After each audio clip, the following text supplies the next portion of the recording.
Welcome back to The Explainer. Today, we're unpacking the incredibly chilling case file of 17-year-old Ethan Cole. Now, right off the bat, I need to tell you, this isn't your standard missing persons case. No, this is a story of a disappearance that literally defies all physical logic.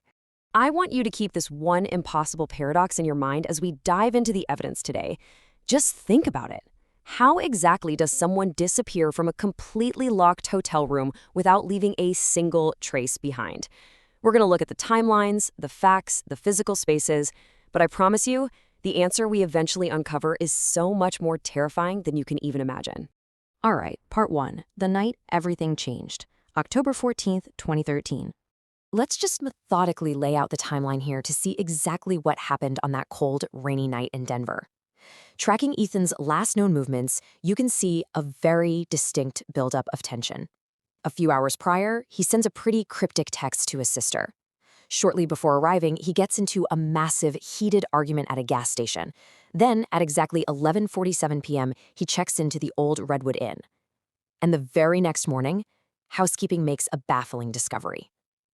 Notice how tightly packed these events are. This wasn't some random spontaneous thing. This was a sequence set in motion. So let's zoom in on that arrival at 11:47 p.m. The hotel receptionist later told police that Ethan paid cash for room 104. His hoodie was totally soaked from the rain, he was tightly clutching this black backpack, and most importantly, he looked absolutely terrified. The clerk said he kept repeatedly glancing over his shoulder, almost as if he were being hunted. That little detail is absolutely crucial to understanding his mindset that night. Fast forward to the next morning. Housekeeping gets no answer at the door, and they just feel like something is off. When management finally uses a master key to get in, they walk into an incredibly eerie scene. The TV is still blaring. The water is actively running in the bathroom sink. Ethan's shoes are placed perfectly right beside the bed. It looked totally mundane, yet Ethan and that black backpack were completely gone. And the kicker, the part that makes zero sense, the window was completely locked from the inside. Think about that. With the window locked from the inside, the door served as literally the only possible physical exit.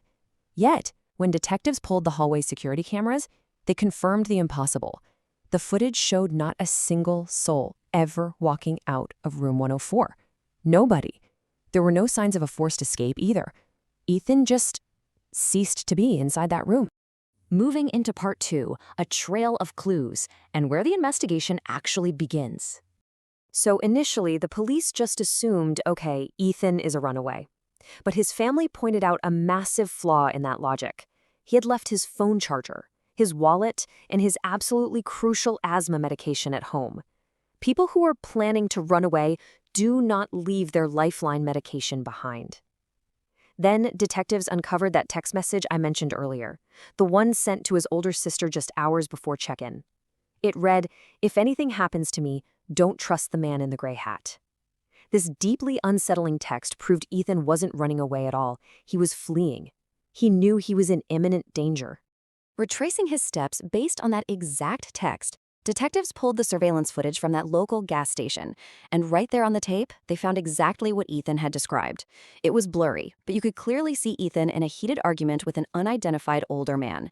And yes, you guessed it, that man was wearing the exact gray hat mentioned in the text message. Unfortunately, the camera quality was just way too poor to identify the guy's face. Which brings us to Section 3, a very dark history, uncovering the Redwood Inn's secrets. This is where the case takes a genuinely dark turn.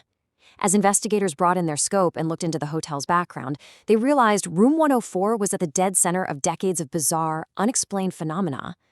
Looking at the documented lore, over a 20-year time frame, 3 different guests reported hearing nightly whispers.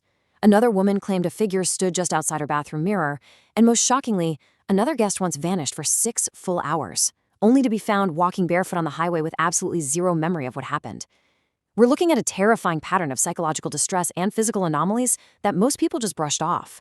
Well, until Ethan vanished. Part 4, The Secret Passage, a massive breakthrough from the 1960s. So the investigation is pretty much hitting a brick wall until weeks later. A retired maintenance worker calls in an anonymous tip to the police about hidden utility tunnels built directly into the hotel's architecture way back in the 1960s. Detectives go in and start checking the walls, and directly behind the bathroom mirror of room 104, they uncover a claustrophobic, narrow passage. It's barely wide enough for a person to squeeze through, but right there, amidst decades of untouched dust, were fresh footprints.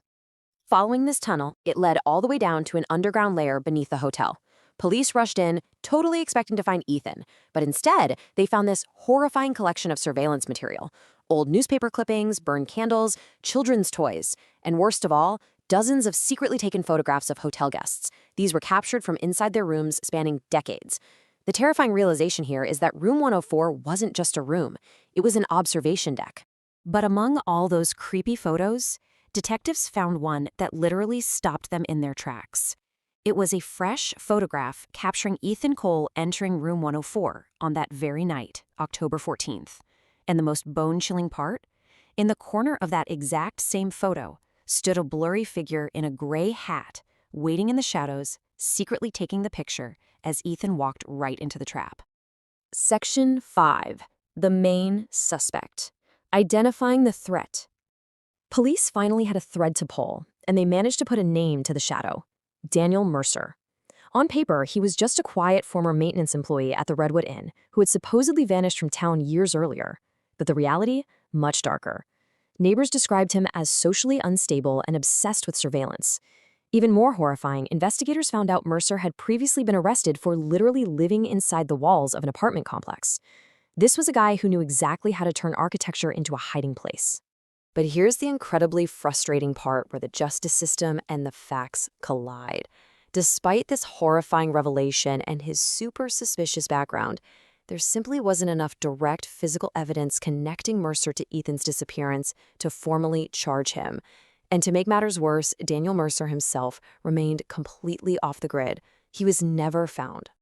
Which leads us to part 6, the final chilling twist: an anonymous delivery.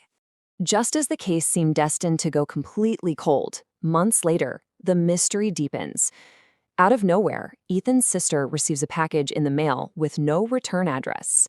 Inside, it's Ethan's black backpack, the exact one he was clutching in the lobby footage. Everything was still inside it, except his notebook, which was notably missing. Police meticulously search the bag, and hidden deep inside the fabric, they find a small, folded piece of paper. Whoever sent it had wiped it completely clean. No fingerprints, no DNA, absolutely nothing forensics could use. But written on that folded piece of paper were just 4 terrifying words: he lives in walls. It was a gruesome confirmation of the terrifying reality of what happened to Ethan Cole, sent directly to his family. The case of Ethan Cole remains officially unsolved to this very day.